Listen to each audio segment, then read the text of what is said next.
You know what really grinds my gears? Cliffhangers to TV shows. I mean, I know they're supposed to keep the suspense up for whatever we're watching in total, but I mean, we get through an entire season's worth of conflict only for it to get cut off at the very end. Like, it really bugs me that, one sec. Oh my god. No way. It's the person that I didn't think would text me and ended up texting me. Guys, look at this. What is up, everybody? Random Man here. I hope everyone out there is continuing to stay safe and be well during this unpredictable time. Also, happy Pride Month from an LGBTQ plus ally to you all, as I am here bringing you my review for Season 2 of Love, Victor.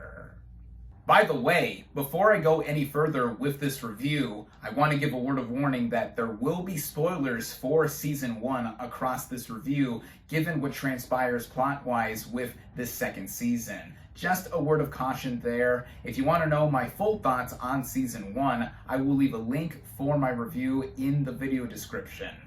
Going into this second season, I was so looking forward to it as soon as I finished the Season 1 finale last year, and now, a year later, we have received Season 2.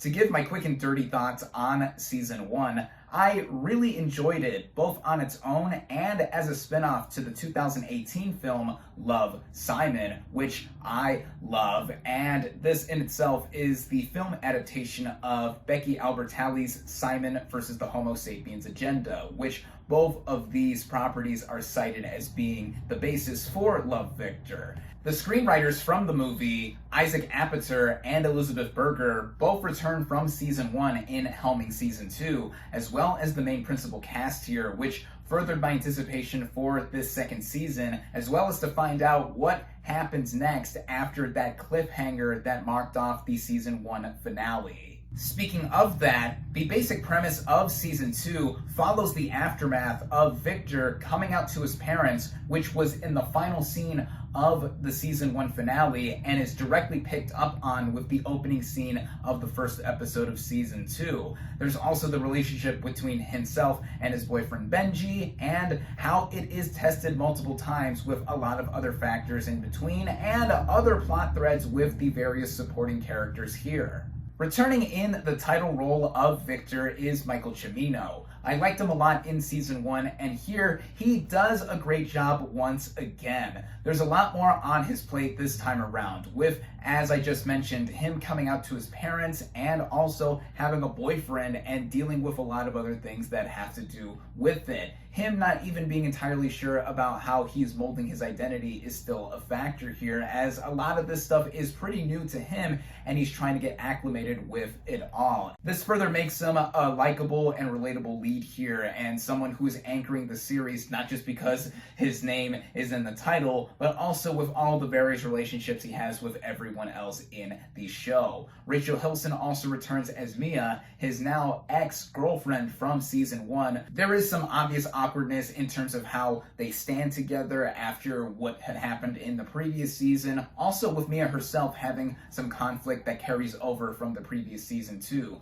such as the relationship between herself, her father, and his fiance, played by Mekhi Phifer and Sophia Bush respectively, and their imminent wedding coming up. There's also Anthony Turple as Felix, the best friend to Victor, who was my favorite character from Season 1, and here I like him a lot here again, and there's more explored with him as well, specifically with his relationship between himself and his mom, and also his new relationship with his now girlfriend, Lake, played by B.B. Wood. There's also Mason Gooding, who returns as Andrew from the first season, a fellow teammate on the school's basketball team with Victor, and I liked him a lot more in this season this time around than I did in the previous season. He just has that charm and charisma to him that, even though, yeah, he is a basic jock type that had me more gravitating towards him, and also with his character specifically still having feelings for Mia despite what had happened even before the events of the first season. George Sear as Benji, Victor's boyfriend, has a lot more to do given that their relationship is at the forefront of this second season, and how in more ways than one it is tested with how Victor is specifically trying to deal with how he is out with his identity, and then also the relationship with Victor and his parents, played by James Martinez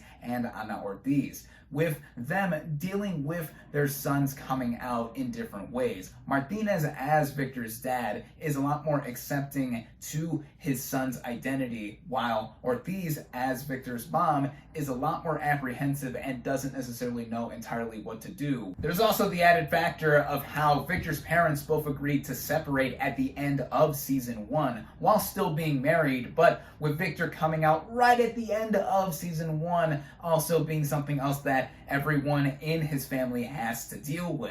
Specifically with Victor's mom being very not so accepting of his son's identity. The show doesn't necessarily try to vilify her for what she thinks, but it does give a sense of perspective as to how her upbringing is a factor as to why she is not so quick to be accepting of her son. And I think the show is careful to not and try to make her an outright hate monger or anything else like that. This makes for one of the biggest and most developed arcs across this season. Another major arc that does have a lot of prevalence across this season has to do with a new addition to the cast, and that is Anthony Caven as Rahim, a new friend to Victor who is of Iranian descent and is Muslim. Similarly to Victor in season 1, he's also struggling with how he is going to come out to his parents, and basically Victor plays the role that Simon played to him in season 1, to Rahim being his Victor, so to speak. And speaking of Simon, Nick Robinson, who played the role in the movie and had a bit of an appearance in season 1, does return here in part as narrator through voiceover like in season 1 and here as well. And I think it's nice that the relationship between himself and Victor is still prospering here from time to time. And I think the entire cast here I either really liked just like in the first season or liked even more this time around. Now, with the way the narratives across the second season play out, I've already mentioned quite a bit here and there with the various arcs and conflicts that the characters face in this season. And that is one thing that I really liked about what is done here in connection from season 1 to season 2. There's a lot more going on across this second season, and that made me more engaged with the show than I was with season 1. As much as I enjoyed the prior season, one thing that I did complain about was that some of it did feel like it fell into convention with this kind of coming of age show, regardless of if it's about someone belonging to the LGBTQ plus community or not. But here, there's a lot more here that is stemming from season 1 and being further developed across it. And with Victor as a character or with everyone else in between, that is something that I think is great. For example, another arc that is developed is the one between Felix and Pilar, Victor's younger sister, as played by Isabella Ferreira, returning from season 1 as well.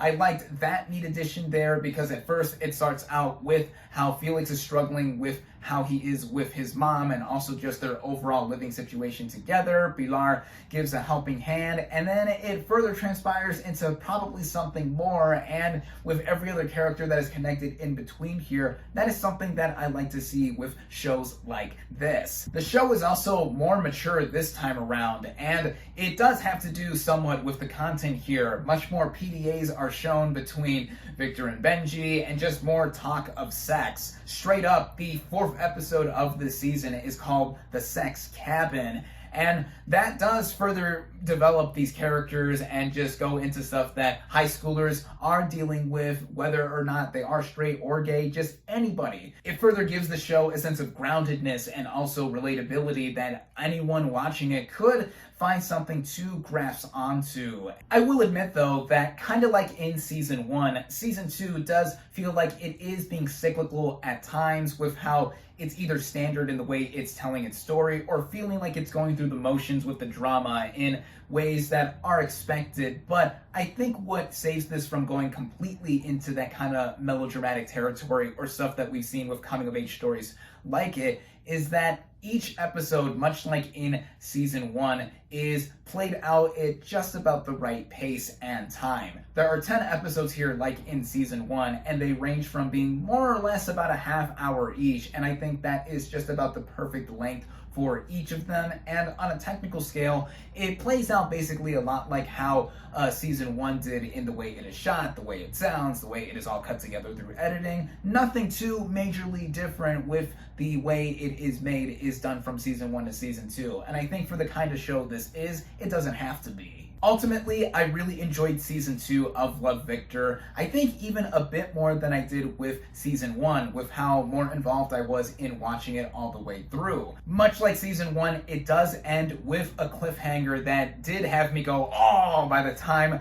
I ended up finishing the season. So it makes me want season 3 more, like I did with me wanting season 2 last year after finishing season 1. There hasn't been, as of the recording of this video, any announcement for a season 3 for Love, Victor, but hopefully around this same time next year we will have season 3 on Hulu. But for now, I think fans of season 1 will be overjoyed to see what happens within season 2, and like me, currently clamoring for what will happen in season 3. I definitely recommend it.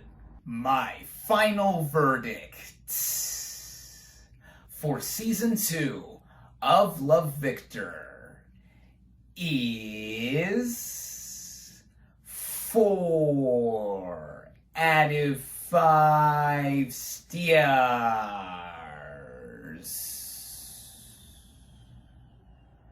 Thank you all, as always, for watching. Be sure to like this video, comment on what you thought of season 2 of Love, Victor. Social media links in the description. Subscribe to my channel for more, and I'll catch you on the next movie review.